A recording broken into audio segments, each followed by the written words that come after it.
Hello and welcome to Luxury Life 2010. I'm Monita Rajpal. We come to you from the picturesque Swiss city of Geneva, where every year at this time, those behind luxury watch and jewelry brands showcase their newest wares to competitors and consumers. Last year, it was a somber mood as brands braced themselves for a bumpy economic ride, and financial reports left a bitter taste in many mouths. But that was then. Max Foster takes a look at the industry of aspirations projections for this double-digit decade.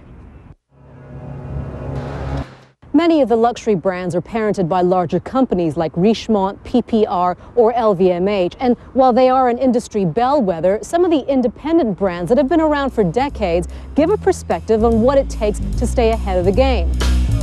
We caught up with the newly installed president of independent watchmaker Patek Philippe to find out his strategy for keeping it in the family. I never try to compete, I only try to do the best that I can.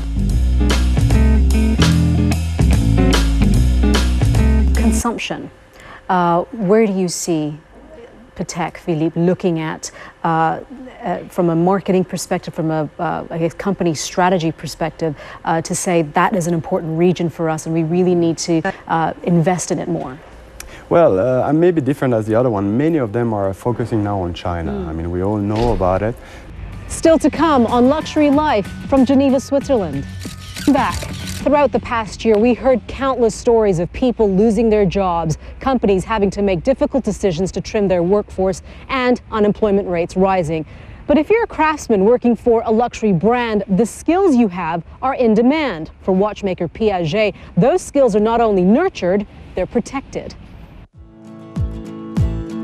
This is the original facility set up by Georges Piaget in 1874. It also served as the family home. Then 7 decades later, this new facility was built. It's perhaps no surprise that Piaget and other watch brands have their facilities in this region of Switzerland. When you're here, you can't help but feel the stillness and quiet, elements that are essential to the intricacies of watchmaking, and some say characteristics that are essential to being a good watchmaker. How important is it for Piaget to nurture skills for watchmakers and to maintain the skills that they have? It is very important indeed, due to the fact that each year we have more technological products. Any ad you see these days, you'll find a celebrity endorsing a product, and luxury brands know that having a famous face photographed with your product is exposure money just can't buy. One company that's synonymous with celebrity is Chopard, but what we wanted to know is just how profitable is that association with the ever-changing nature of pop culture and celebrity? The other way too, couldn't it? With positive press, you can also have negative press that is related to that famous face that you're using to help tell that story. Absolutely. How do you protect yourself from that? Absolutely, and I perfectly know which example you have in. Coming up, keeping up with the Joneses or the Cartiers, redefining luxury in the next decade of decadence.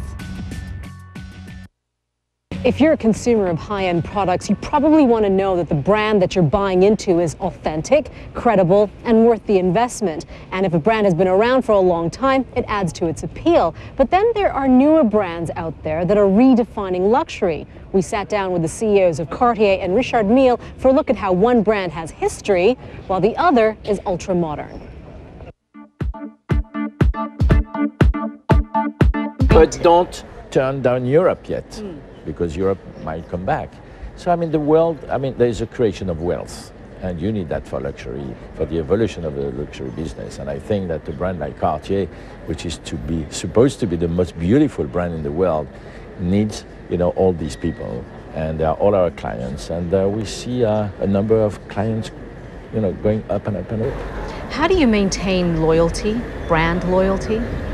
Beautiful products, desirability, and service of excellence. How do you still become or stay relevant at a time when so many new things are coming out? It is a combination of fantastic product. You must have. It is also defined as a product that has a sense of timelessness to it.